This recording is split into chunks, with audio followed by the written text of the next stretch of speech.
Баршаңызға сәлем достар. Менің арнама қош келдіңіздер. Сіздермен Нұрайым. Бүгін жасалуы өте оңай. Қамырын ашытпайтын, оқтаумен жаймайтын, сондай өте оңай дайындалатын пиццамен бөлісетін боламын. Арнамнан алыстамай менімен бірге болыңыздар.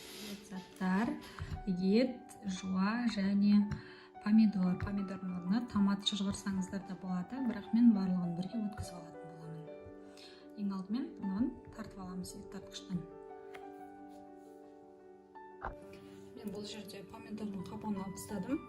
Бізге барлығын мясорубкадан ет тартқыштан тартып алуға қажет болады. Фарш дайын болды. Сковородамызға шамамен 100 граммдай май құйып, кез келген майды қолдансаңыздар болады. Майымыз кішкене қызған соң үстіне фаршты саламыз. Фарш тартылған 20 минуттай тұрғызамыз. 15-20 минут тұрғызамыз. Етін жабамыз. Фаршымызға да 3-тен 1 бөліп аламыз.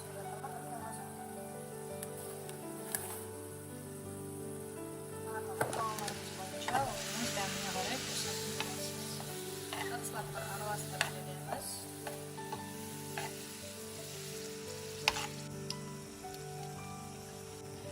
Жай отта бетін жауып 15-20 минуттай бұқтырып алатын боламын.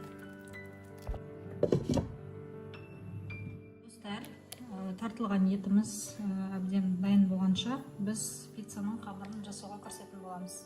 Ол үшін бізге мен қазір 2 пицца дайындаймын, сондықтан 2 көбейтіп жасап жатырмын. Сіздерге описание бөліміне бір ғана дана шығатын пиццаның рецептін қалдыратын боламын. Ең алдымен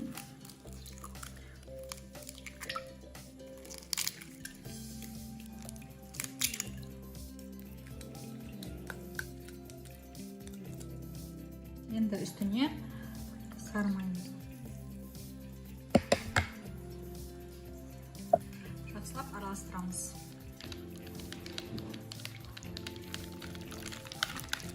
Енді ұнымызды қосамыз. Ұнға ең алдымен 1 шай қасық разрыхлитель қосамыз. Жақсылап ұнмен бірге араластыра аламыз. Сода қоссаңыздар да болады. Мен разрыхлитель қосып. Енді осы массамызға ұнымызды жайлап қоса отырып, формасын ұстай алатындай болуы қажет біздің массамыз. Мен бір пиццаға шамамен 80 граммдай деп есептедім.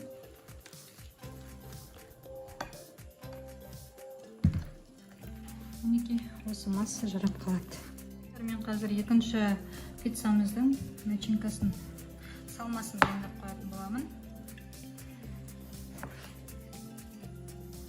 Жұқа етіп кесемін помидорды. Мінекей біздің начинкаларымыз дайын. Қазір біз маргарита пиццаға соус дайындайтын боламыз. Ол үшін мен жаңағы үйдегі бар заттармен тек міне аджика қосамын шамалы.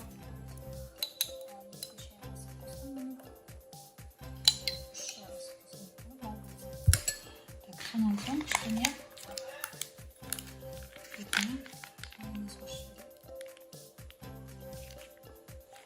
осы жарап қалады деп ойлаймын. Бұл бізде маргарита пиццаға соус болады. Араластырып аламын. Пайдаланатын сырымызды үккіштен өткізіп дайындайтын боламыз.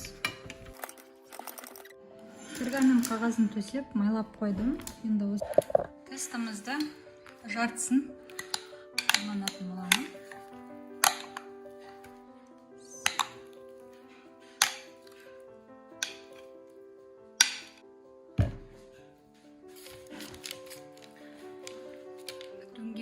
Алдымен кішкене сырымыздың кішкене бөлігін астына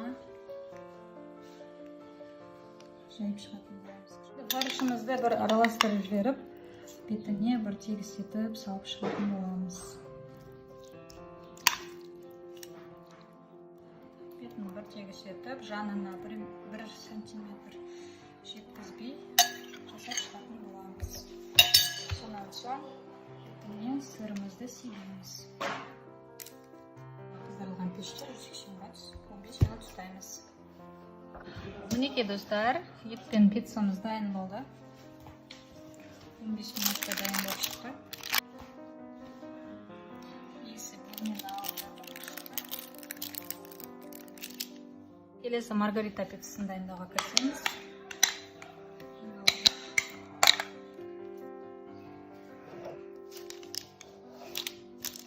Алдымен қамырын дайындап жазамыз.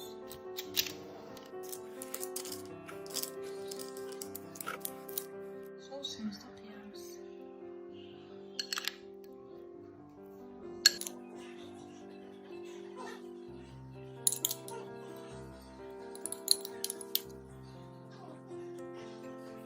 Мұзды қойып шығамыз.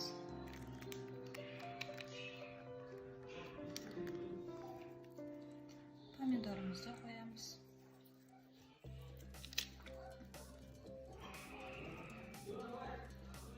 Қалған сырымызды бетіне салып шығамыз. Қызып тұрған пешке 180 градусқа 15 минутқа қойып аламыз. Соған пиццамызды кесетін боламыз.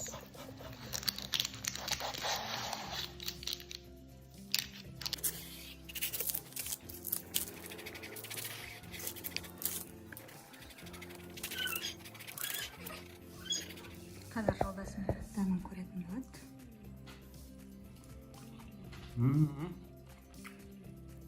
Бұл кәдімгі дүкендегі кафедегі пицца сияқты емес, ерекше ғой. Дәмі бөлек.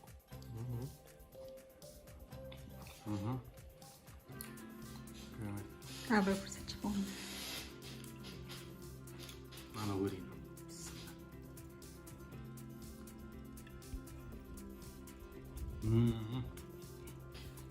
Керемет. Әдемі. Ас болсын. Рахмет. Өз жақындарыңызға осындай керемет пицца дайындап беріп қуантыңыздар. Өте керемет жасап көруге кеңес беремін.